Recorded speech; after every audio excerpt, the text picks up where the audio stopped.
Hey guys, welcome back to the Mythic Table Warcast. This is Kenny from Mythico Studios. I wanted to welcome you guys back again. Here today I have Mr. Sean Naden, Kirk Klaus, and back from the dead is Mr. TJ Lanigan. Got some awesome stuff for you guys today, and some cool stuff to go over with you guys. Super cool. Ooh. First topic of the day for you guys is for all the new players that we have listening in and all around the United States and all over the world. As a new player, how do they go about picking an army? Is it like the rule of cool, go with their gut, or if they want to play competitively, do they just kind of just search for a list out there on all the different websites and just kind of go with that?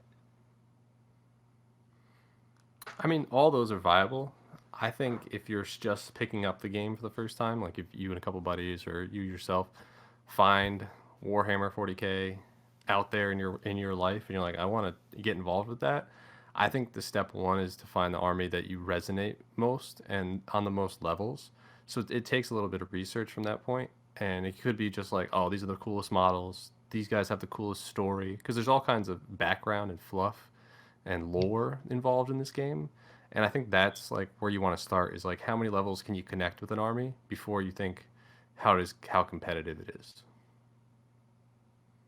I'm definitely on the same wavelength there, Sean. I think if you go into a store and you see a box set that just immediately looks awesome, and it's something you're energized to say build, paint, or throw on the table, I think that's a good sign for your army. I think the wrong way to start the hobby, no offense to those who do it this way, of course, or if you're going, the first thing you're doing is figuring out what the strongest army is as of today and buying that immediately, getting it commission painted and slapping it on the table, because you're not going to be happy with that in the long run, because as you guys all are aware, and everyone who's listening should be aware at this point, if the 3 podcasts in, the rules change. So whatever you're going to invest, it likely won't last that long in reality due to the fact that FAQs come out. So I think going with something you actually like the aesthetic of, like the backstory of, I think that's a much better bet in the long run. And you'll feel a lot better about your army, and you won't get tired of it. You won't get stale. You enjoy the look of it, you like the theme, and you'll have something to hold on to, regardless of how the rules are. Alluded to 2 podcasts ago, you're going to have more than one army. An army in this game. Yeah, I definitely would be on the page of I would at least figure out what kind of play style that army has. So before I go into basically buying stuff, because I think every army has cool things, so you can kind of within that army pick something that looks at least cool. Yeah, I think that's important too. That's another play style. If it's competitive, like it's just like check boxes you can go down. If you're like, I think both, Space Marines and Chaos Space Marines look cool. I like both. It's like, but this one plays this way and this one plays that way from descriptions and talking to people. And so if more of the check boxes start lining up for you in Chaos over regular Space Marines, then you go Chaos. So like that's you can just build a kind of like a checklist, like looks cool, fluff, story, this one cool model that I just want to base my whole life upon, and then like play style, and then how competitive. If you like think about it, like 5, 6 boxes, whatever army checks the most for you, might be where you want to start. Yeah, I usually get asked this question a lot when like I'm at work. I can't even tell you how many times, even at my old job, my old store, where people would just come in and be like, I've been kind of interested in looking at 40K. And I usually ask them like, what do you usually know? Like, do you know a lot, or you just taking a head first dive? And more often than not, people usually tell me that like they come in because their friend wanted them to play. So, I usually ask them like, well, what arm do they play? So that way they're not playing the same one. But most people I've been finding out lately, at least, are just like, with the new Primaris Marine, they're like, we think this guy looks badass. And I personally think that the Primaris Space Marine is this simple looking like model and like kind of like portrait, but it does look super imposing when you like kind of like put it together with the other guys like Imperial Guardsmen and stuff like that. So, it's again just one of those questions I get asked a lot, and I usually just tell them straight up that like you take a look around and you kind of just see what resonates with you the most, kind of like what you guys were saying, like do these skinny little Eldar guys look cool to you?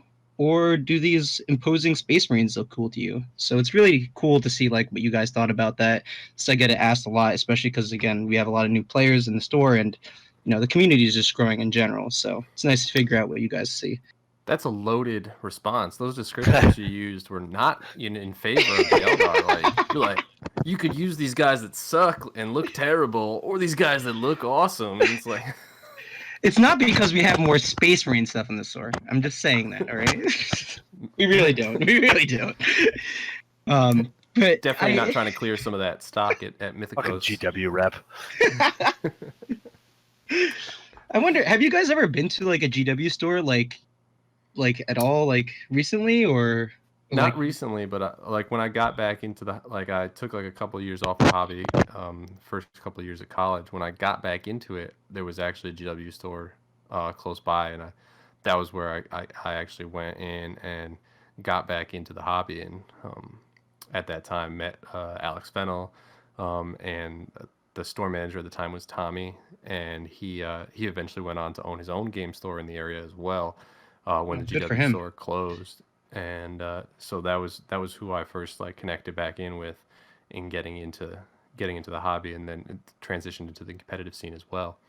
But yeah, from an army picking standpoint, like when you first start, you're probably not going to be that competitive anyway. So you want to definitely pick something that you can love to lose with and love to just play with and enjoy the modeling parts and really just dive into the hobby.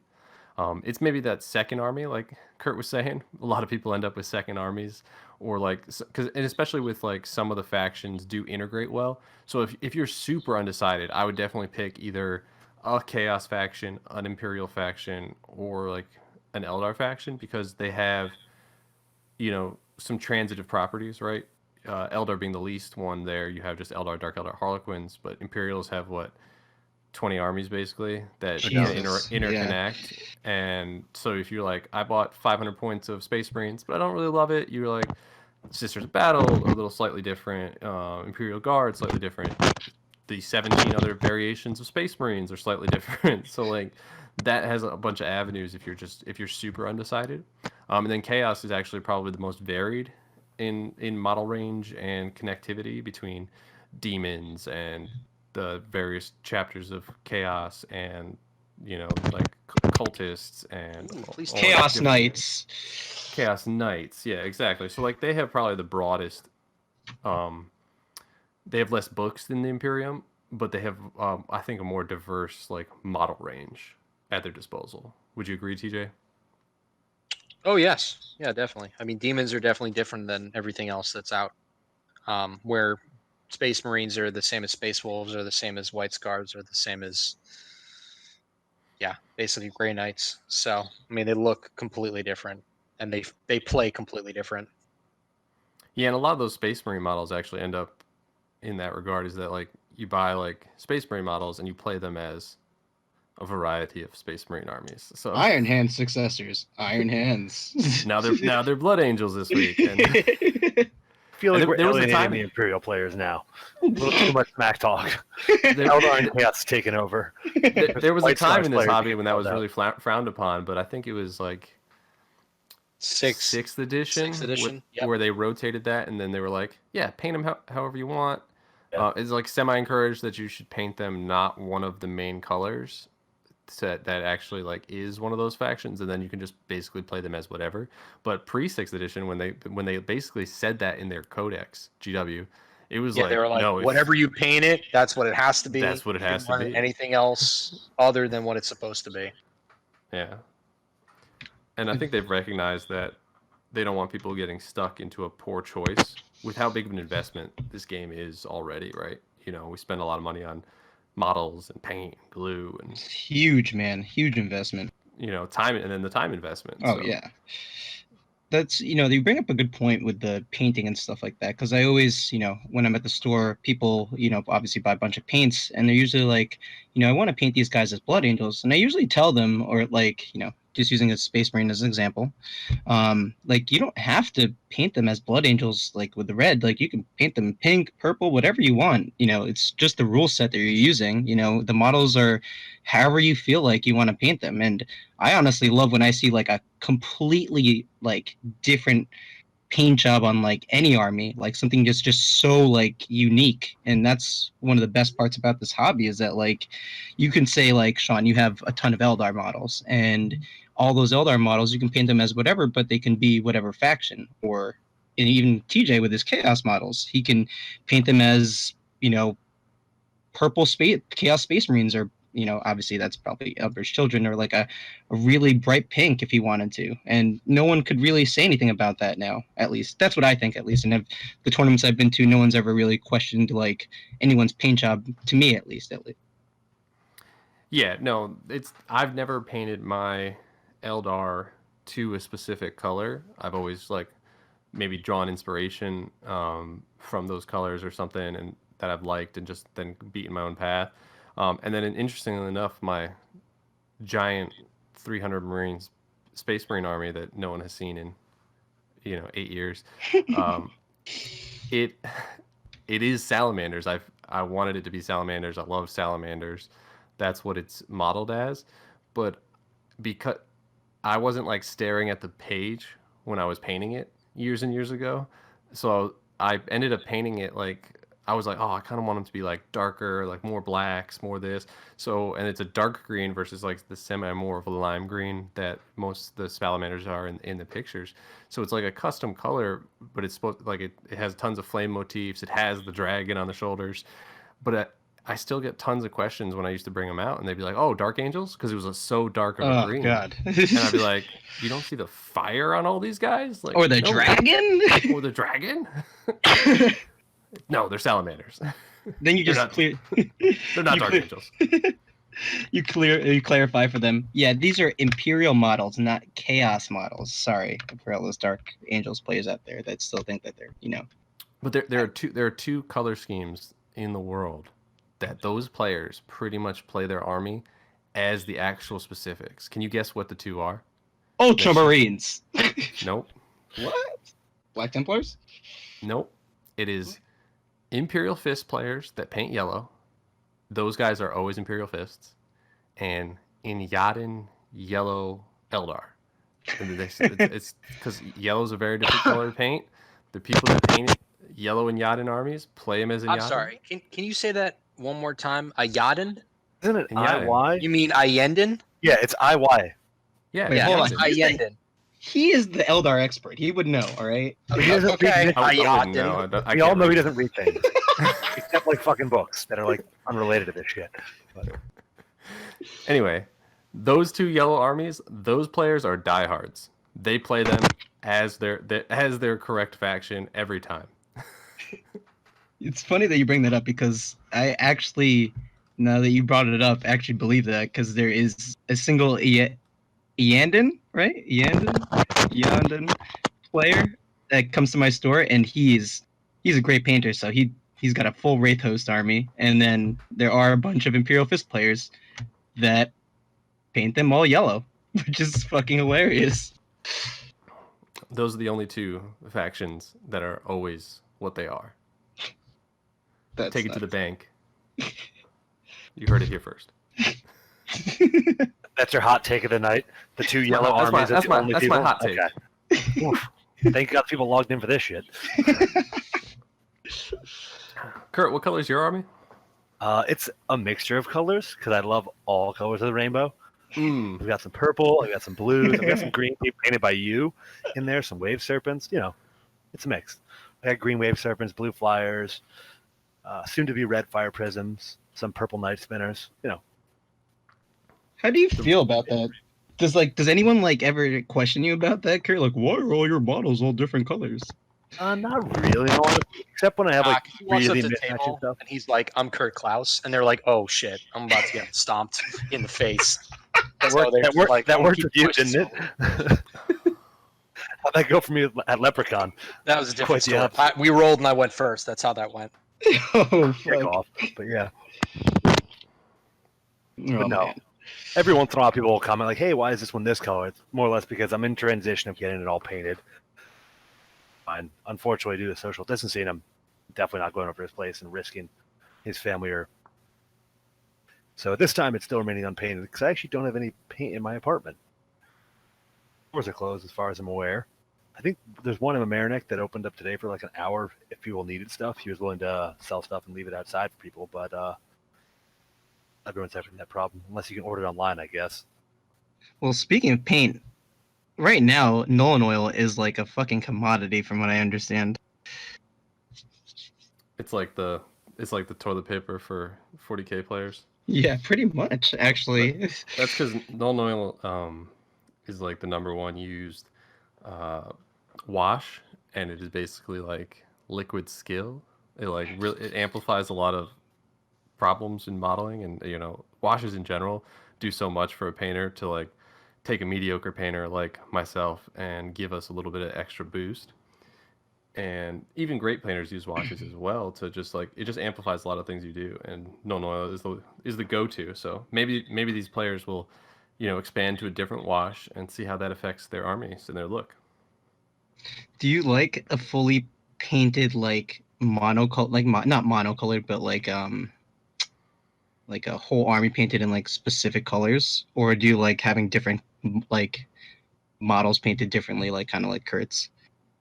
Um, Both. I think Kurtz is. I'm gonna bash Kurt a little bit, but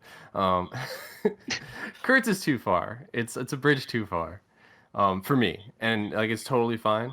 Anybody you want to paint every model in your army a different color, go for it.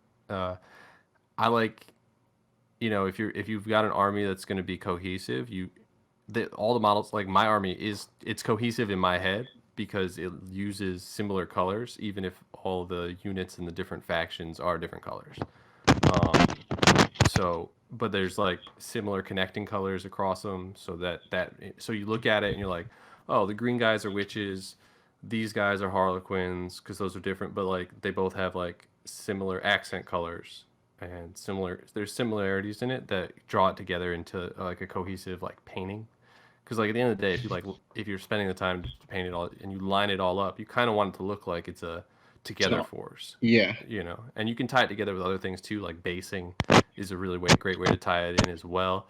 And I just think like accent colors, like keeping yourself. So like I keep it to my current Elder army is like mainly like green, purple, blue, and orange. Like if there's a bright color, it's one of those four. Most of my models have like two or three of those colors on them, and then but like in different like variation amounts across the army.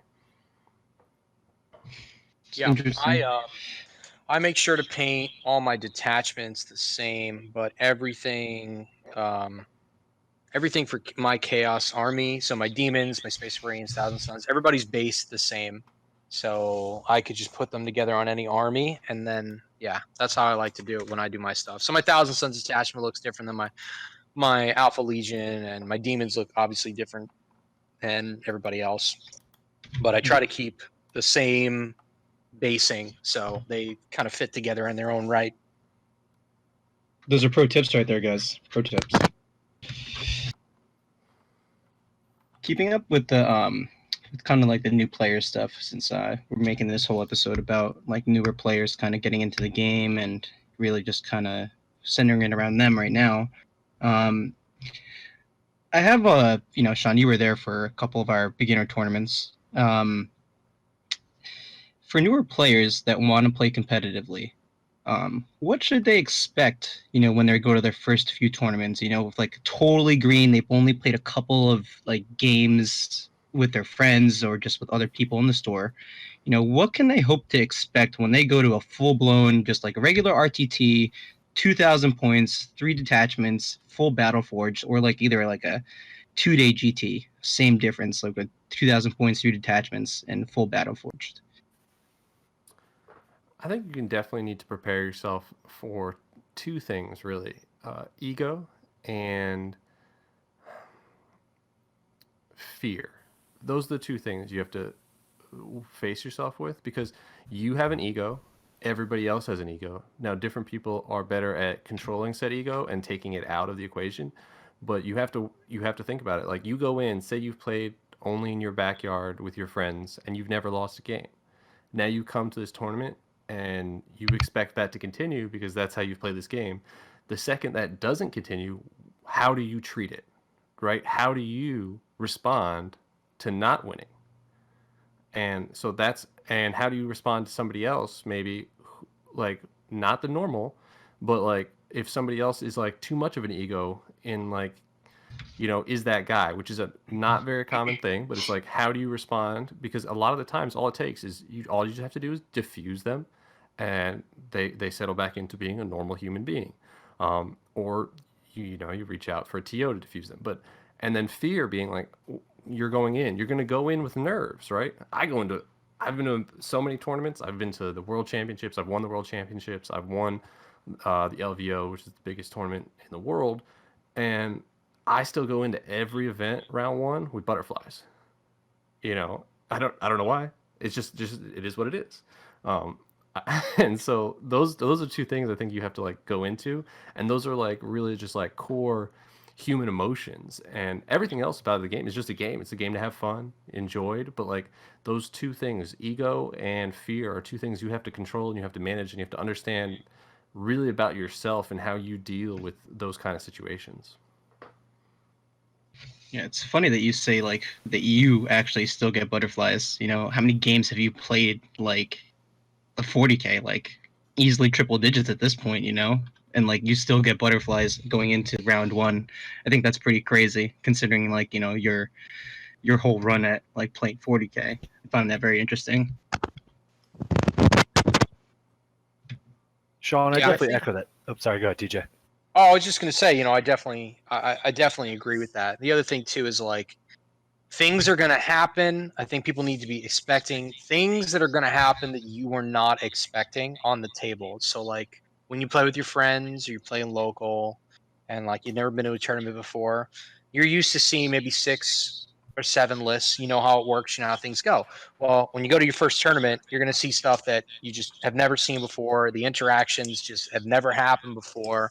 And like, how do you deal with a unique situation where you don't understand maybe what's going on, or you didn't understand what was going on and now it's happening to you and you're getting messed up and you were like, wow, that was not how I expected that to go. That's the kind of stuff that like separates, I think, someone who's going to come back and play more events, or someone who's going to be like, you know what, this isn't for me, or I can't really handle the competitive level, or I can't really handle outside of my local. I don't want to play anything other than that. Because like first time you go to a tournament and you come across the table, you're going to play somebody, maybe you play Necrons and you're like, I've never played Necron before. I have no idea what they do. So your opponent briefly explains, very quickly, these are what the Necrons can do. I have this thing, I can do this thing. Well, that's great that he explained it to me, but there's another 50 rules and 30 strats that he couldn't explain to you because he would be here all day. So then you set up your army and then he goes, and then all of a sudden he starts doing all this stuff and you're like, I literally don't understand what's going on. So you ask a couple explanations, but like how you handle yourself when stuff is different than what you're used to is very, very important. And how you come out of that game afterwards is very important. You could get super upset about it, and then you could blame it on him. He didn't tell me all this stuff and I didn't understand. Or you could just be like, I'm new to the game. Things are going to happen that I'm not expecting. Things happen to me sometimes that I'm not expecting either. Just like Sean said, Sean gets little butterflies before he starts games. There are some times where I'll play a game, someone will do something to me, and I'm like, oh, okay, well, that happens. There's just so many rules out there and so many unique units and transactions and things like that that you're just not used to. And I think like people who come back and play time after time and enjoy the game are people who are not upset by something that happens that completely, catches them off guard. Yeah, absolutely. And people play differently, right? You think about it like there's you pick up your army. This is your army that you play.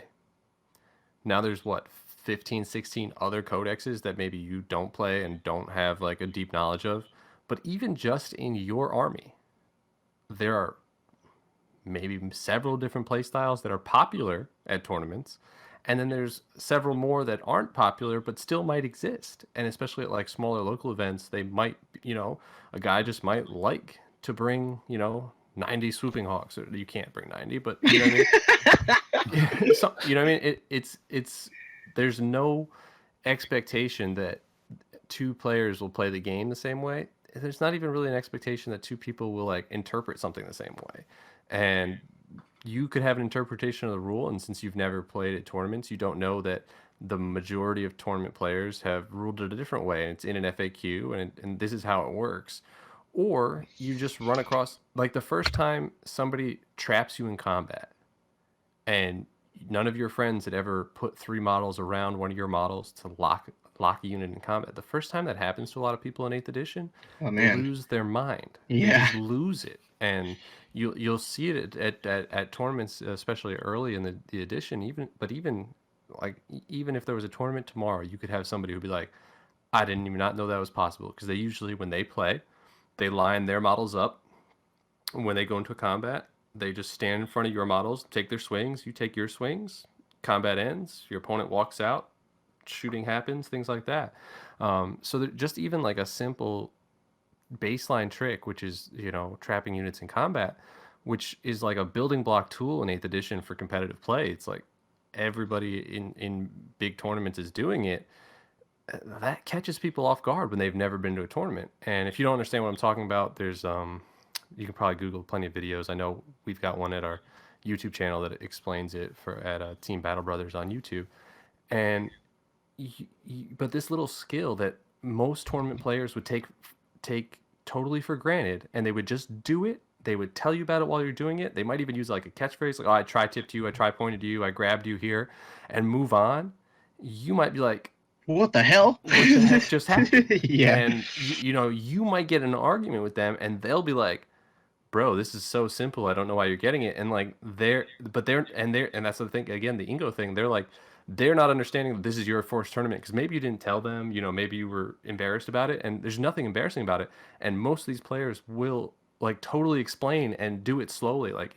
So that's definitely a thing to do, to be like, it's more important to tell your opponent, hey, I'm new, hoping that they'll teach you, because most people will, help you along during a game. More people will help you than those that'll be like, he doesn't know what he's doing, I'm totally just going to take advantage of the situation. Because most tournament players are awesome people. So like when I play someone who says they're new, when I'm doing something that I ratchet in my head that I'm like, all right, they might not know what I'm doing in this situation, so I'm going to explain it more than I would to say TJ or Kurt. I would be like, I'm moving these 3 models in such a way so you can't leave combat. Do you understand? And then my opponent will be like, is that really how that works? And I was like, yep, I can get the judge over to help, verify this, and I can explain it a couple other ways to you, but that's how this particular skill works. So that's really an important thing for new players is, reach out when you're at a tournament to each of your opponents, be like, I'm totally new. You can go over the board. You could be like, hey, I'm sorry if I'm getting something wrong. I'm not doing it intentionally. I'm totally new. If you have to correct me, but just do it, pleasantly, and I'm going to totally be pleasant back to you, and that's just part of that social. One of the great things about 40K is it's such a social interaction game.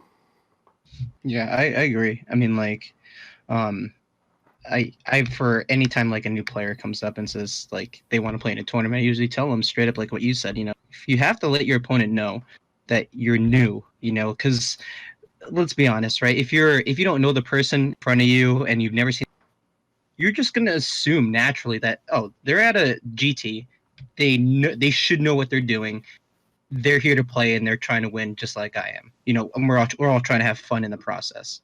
But without like you telling your opponent or opponents that like you're new to this game and like this is your first tournament, no one's gonna, like you said, no one's gonna look down on you upon that.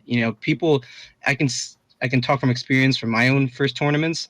I've always told people, like, when I was still first getting into competitive, that, like, hey, this is still my first or second, my third tournament, so I'm still, like, getting the hang of all this. So if I'm doing something wrong, or, you know, if you're doing something, can you just please explain it to me so I have a better understanding of the game? 99% of the time, everyone, like you said, Sean, will be totally cool with it. They'll walk you through with it, because in the end, if you're that player that doesn't do that, you're going to be that player that everyone hates to play against, and you're just going to make it miserable, and you're for your opponent, the person who's new, and also, like, you're never going to see them again to come into any other tournaments, because you just made that experience terrible for them, and like you're subjecting the community to stay stagnant instead of growing it as it should, you know? And you got to think positively, is what I usually tell people. Like, I've gotten tabled, you know, so many times, like in my first couple tournaments, even recently, you know, I just get blown out. Shit happens, right?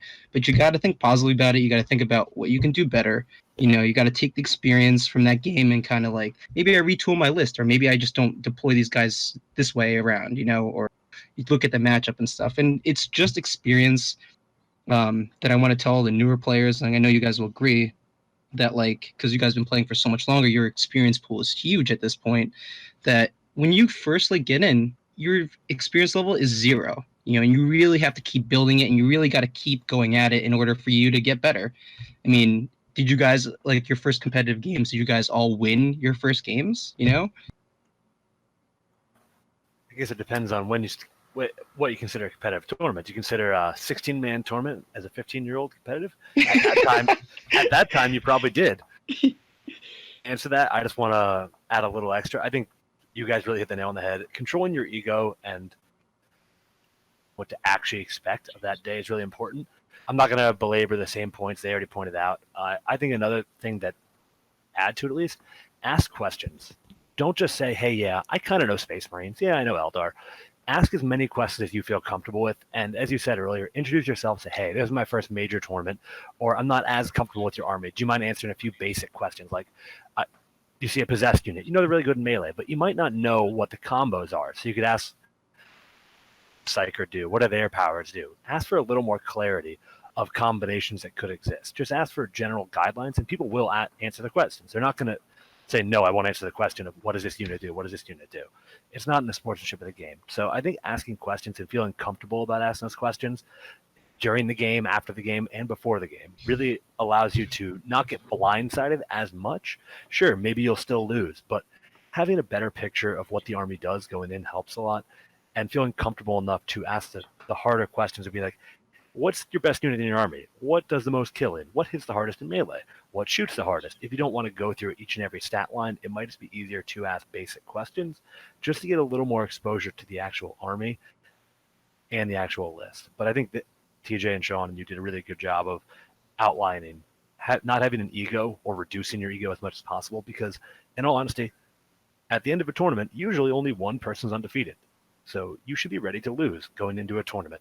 You should have the mindset that if you lose a game, you're not going to get upset. You're not going to get butthurt. You're not going to post online crying about something that happened.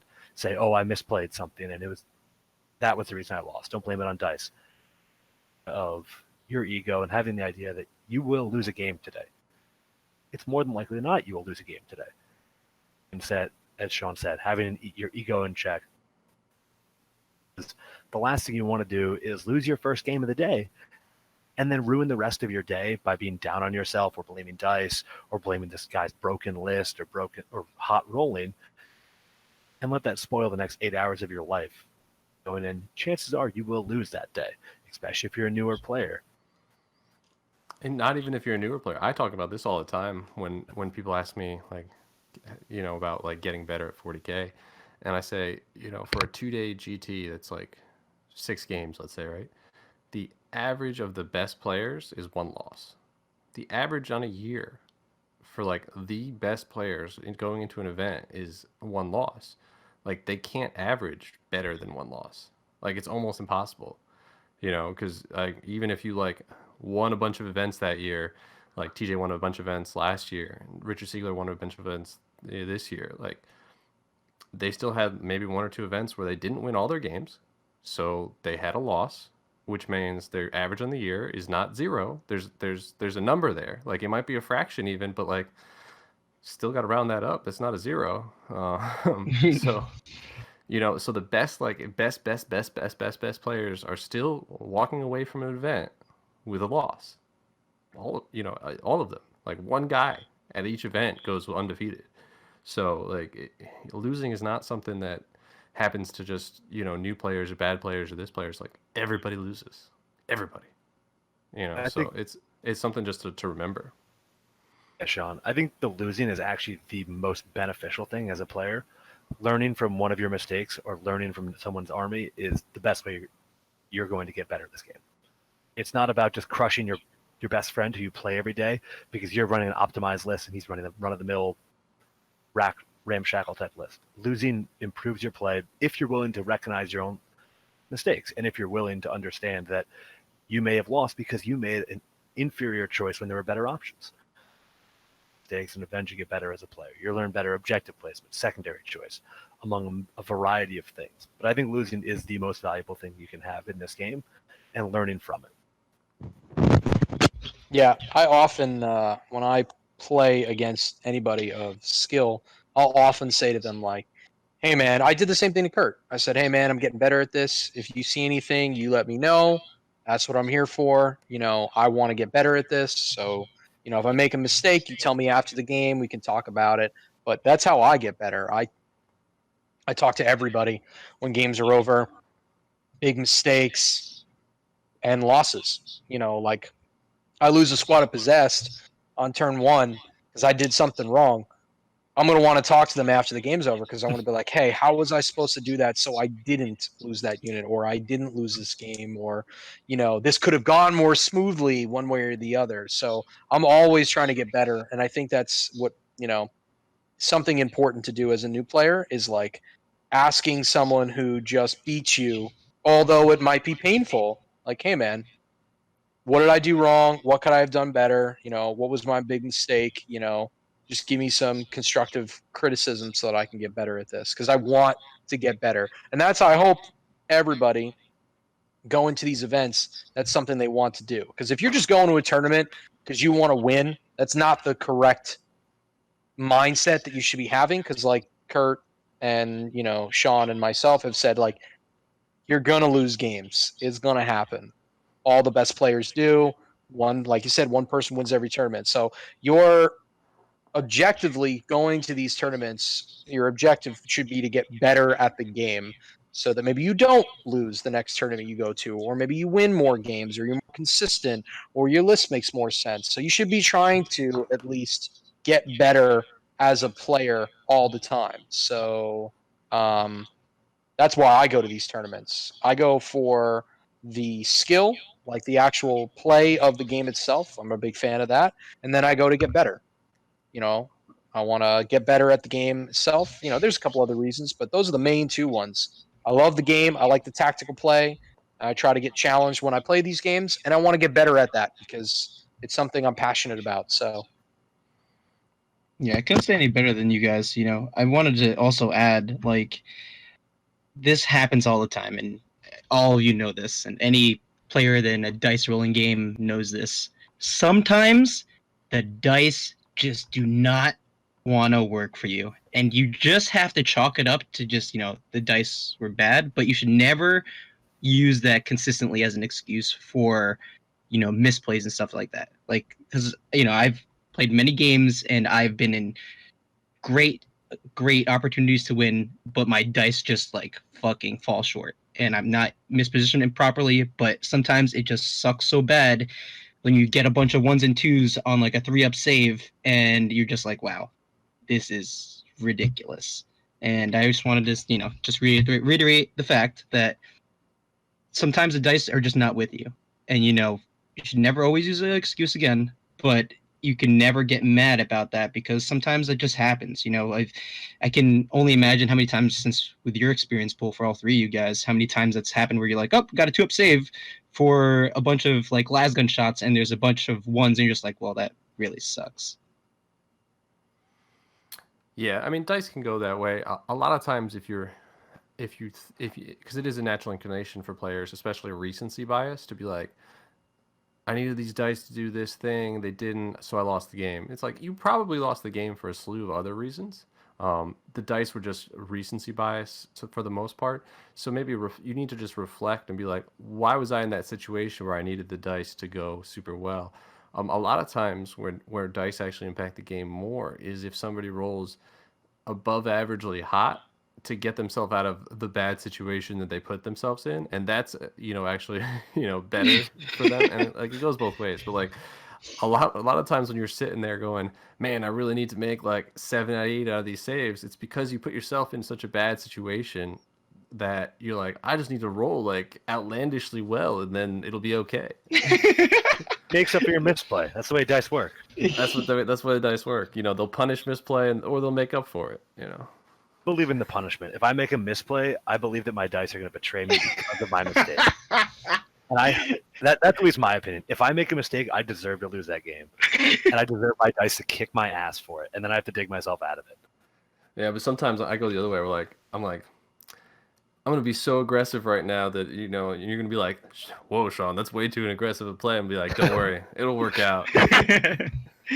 Like 9 out of 10 4-up invulns against all these last make all the multi-damage guns. It'll be fine. I couldn't even kill it with one fucking wound in 2 turns. God, I'll do the math for Sean. Tell him Incarn dies 4 times over. He'd be like, "No, it's fine. It's okay. She's lived tons of times." And the fucker, it somehow survives with 1 wound left.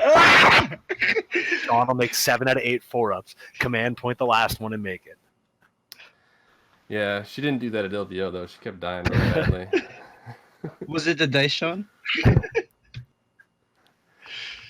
No. On the other hand, you can lose games where you play it perfectly. Not to say obviously you played every moment perfectly, but you can make 0 major errors and still lose a game. That's the way it is in any competitive game, in all honesty. You can play the situation perfectly, but say the army doesn't line up right. So maybe you thought you played a great game. Maybe you did. But maybe the matchup was absolutely terrible. But that's a whole different conversation. Yeah. I wanted to, give you a shout out too, Kurt, because I've seen you play at the store more than everyone else. Like Sean's been there obviously a bunch of times, but he's been TOing. But as a player, out of all the 3 of you, you've been there the most. And more often than not, and every time you're up against somebody, I usually am right there, and usually, or as I'm walking around, you're usually like helping them out throughout the game as it's going around. Is that just something that, obviously it's like a courtesy, but also a sportsmanship thing? Is that something that you've learned to do more of as you've gained more experience, or is that just because like you don't want to be a dick to that person, or a combination maybe? So first of all, I'm gonna give you a shout out for the pun there. The courtesy, classic, fantastic. I know it's an accident. I gotta file that. I gotta write that down. Courtesy. I'll wait for Sean to write that down because that's all we have in place. But honestly, I think after a lot of years of playing the game, you honestly don't satisfaction of beating the crap out of somebody who doesn't know the rules of the game. In my opinion, even if it's a local RTT, like up on the line that game. But if this person has no idea what's going on, there's nothing great about beating somebody who doesn't know what's happening or it's a new game.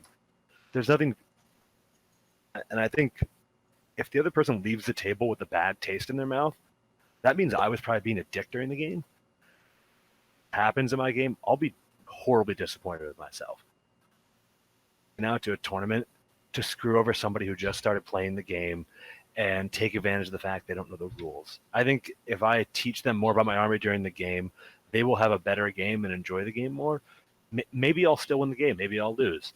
But I think being person and helping them through the game, I think is part of the hobby, actually. Crush the person in front of you. I think having good sport, that is part of sportsmanship to me. The person in front of you and not ruining their day by blindsiding them or telling them, hey, you forgot to move that psyker that you were going to move up in warp time and now you're out of range. But before they start casting, you tell them, hey, did you mean to move that guy? Or, hey, did you mean to put that guy out of line of sight? Or is that psyker supposed to be behind the line of things? And I think I only personally reserve that level of play for when I believe it's necessary. So in those local RTTs, I never honestly go to that level of play where I'm trying to win the game at all costs. Not at all costs, but my opponent's enjoyment of that day in that moment. I'll go to that level because I'm playing for my team in that tournament for everyone else around me. And it's Team WTC USA. now. It's WTC. Exactly. So You got to learn to whatever. say WTC, Kurt. It's WTC. World Team Championships. Take on that. I think increasing the hobby, making the person. I don't want anyone to ever leave the table across from me thinking that I'm a dick or that they had a bad day or their day's ruined because of me fucking them over or not reminding them of something or having a gotcha moment. Not feel good about that the rest of the day. I'll feel terrible. I think that's pretty awesome though. You know, again, I can't say it enough. Like every time I never really have to go by you in a table. I just go around just to kind of see what's happening. But every time like I said, you're usually like walking them through or you're actually helping them, which is again, it's something nice to see. And like you're well known throughout like all of you guys. So like I'm sure that newer players or players that are kind of just like getting back into it, when they see you like do that, I'm sure it gives them hope, you know, and it, like encourages them a lot. And that's something like all players should really try and do. You know, you want to like grow the hobby, you want more people to play, you want bigger tournaments. The only way you're going to do that is really like kind of just helping people along the way and like encouraging them. You know, just like you guys said, it doesn't help if you're going to be a dick to somebody and like kind of just curb stomp them and just chalk it up and laugh it off. That's not going to do help for anybody. I did want to go over one other thing though, for newer players, because I get this question a lot, and I'm sure you guys also get this question so many times. Is for at least a newer player, what kind of lists should they kind of bring? I know that like as a newer player, they're kind of limited to what models and units they have, but is there a certain type of like I say this kind of like a functionality for the army that they should be looking for to use, so that way they're kind of like centralized and kind of doing one or two things instead of like a bunch of stuff, so that way they don't get confused in the game. I'd say if you're going to a tournament for the first time with the list, or say it's your first time going to a larger event, maybe 10, 15 people, it would be big for people, or 20. I would make sure that regardless of the competitiveness of your list, you are comfortable with every unit's rules, statistics, and stratagems. Because I don't think you want to adjust your list last minute to say be more competitive. Say you find a great list online that somebody's crushed a tournament list. Bad for you if you adjust it to that list if you don't know those units super well, because you'll end up making mistakes during the game or hurt you. I think you want to ensure that they're units you're comfortable with, you know the vast majority of rules with, and their interactions. Because the last thing you want to do is misplay something and have to apologize for it later. Put the blunt the question by that, but I want to say that you should be comfortable with almost every unit in your list and have an idea of how it plays, how it fits into your army, instead of just slapping something new on the table that might be more powerful. Yep. I mean, I'm a big fan of all comers list. Just a list that has general tools that works in all different aspects of the game. So I think those make the most competitive list anyway. Like I don't think the hard tilt lists that go in one direction and it can do one thing are really good anyway. And this is from a hyper competitive standpoint. So first tournament, I would run something that's very just it does a little bit of everything, you know. Then you get kind of the basics, and then maybe after the tournament, you're like, you know what? I really like the melee aspect of this list. Maybe I'll run more melee because I think I need, you know, I think I like that a lot more. I like the intricacies in the melee phase, and I think that's a lot better. Or maybe you're like, you know what? I really like the psychers. Psychic powers were really strong, and I think I need more of them, you know, or shooting or any aspect of the game that your list has. I think will give you a good idea of kind of what kind of play style. And then maybe after you're done with that first tournament, you're like, you know what? I really like the psychic powers and I really like melee. Maybe I should run Eldar. They're better at both of those things than, you know, the current list I'm running. Or, you know, vice versa. Maybe like shooting. You didn't really like the melee. Maybe you're like, you know what? Maybe I'll try a different army or a different aspect of the army. So I think kind of something middle of the road, does a little bit of everything is definitely the best way to go. Yeah, and that's what's great about this game is that you can just tinker, you know, semi endlessly, and you go to a tournament, you're like, this part of my list didn't work, this part did, and then the next time you go to the tournament or your next game night, you're like, I'm going to try out this new unit. And, especially if outside of tournaments, you're testing things that you don't even own, like proxying, or, that way you can like get like a feel for some of these units that maybe you don't have, or these changes to your list before you go to the tournament, before you make the purchases and stuff like that, when you actually need to use them. And those kind of choices and that tinkering, and especially if you're doing it incrementally and not just like throwing everything out, and starting again over and over, those incremental changes help you, build a style that suits you. There's a lot of people that like look at my style lists, and they're like, I don't even know how that works or how that even plays. It's so different from a lot of other players. But like it's from years of playing and understanding how I want to play myself personally, and applying that game after game, and realizing, all right, if I want to play my way, I need to take these units too, because the meta shifted or things have changed. So because I've been playing so long, it's all incremental changes at that point. As I take a different unit off the shelf, maybe I buy something that I didn't have, but it's just small changes at that point.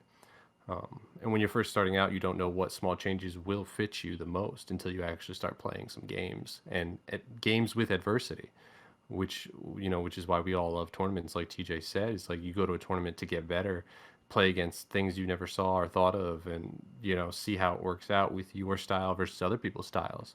Because at the end of the day, that's what the games are. It's style on style.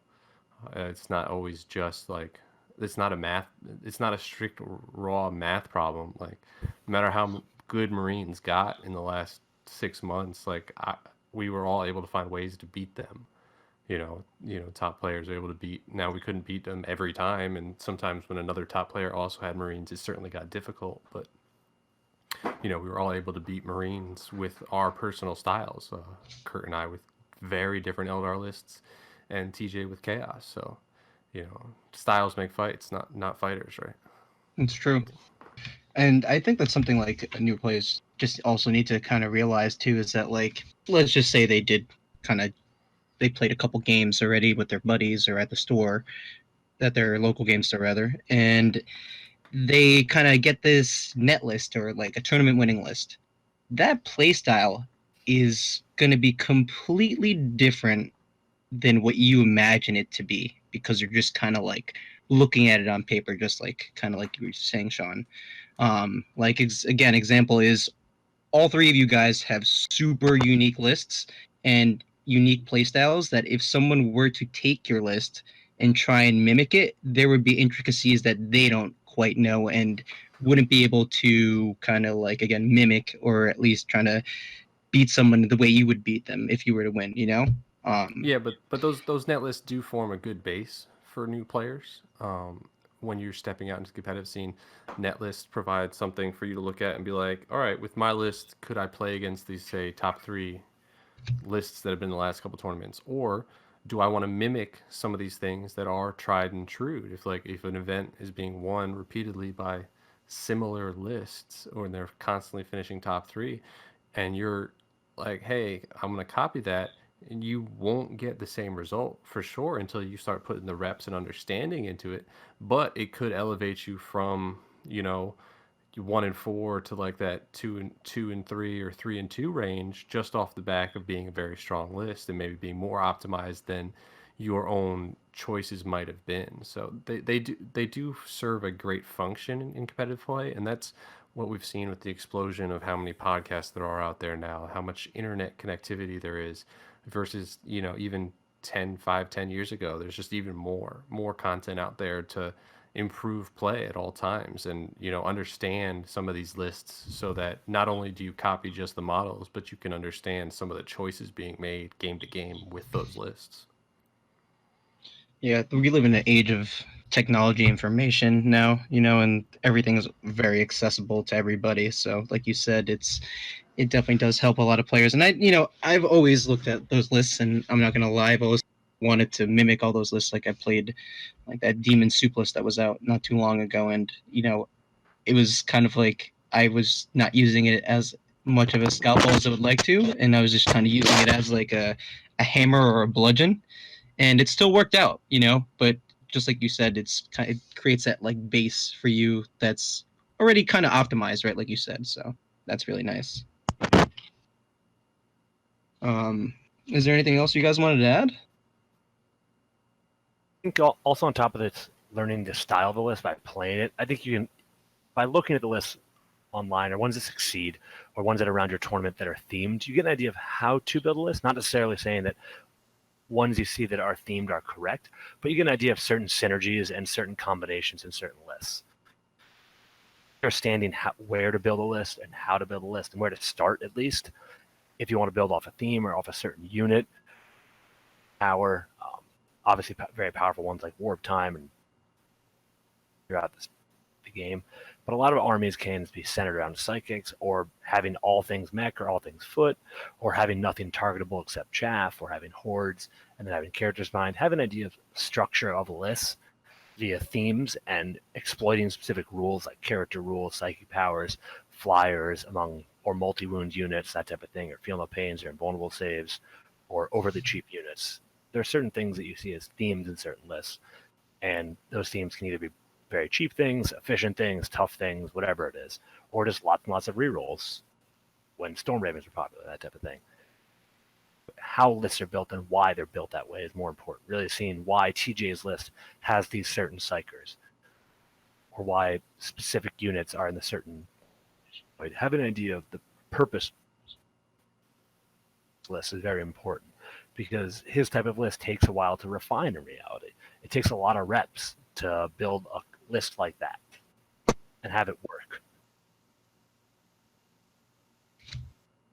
Well, thank you guys, and I appreciate your time as always. And I hope to all of our listeners, if they take something away from this, if they're a newer player, that it really is about you getting those reps in, like these guys are saying, and also just taking every game, taking away from it is experience. And no matter win or loss, you should always ask your opponent, how you did and what you could do better, because to TJ's point and to everyone else's point on this podcast right now is that you're never going to get better unless you get that kind of critique and if you don't think positively about it, And I do hope you guys enjoy the podcast as always, and we'll see you guys next week. Hey guys, hope you enjoyed our Mythic Table Warcast. If you guys have any products you want to grab for Warhammer 40k or any awesome hobby products, our Mythicos Studio store at mythicos.store.com is filled with tons of awesome products for you to grab. Thanks. Hope to see you again in the next one.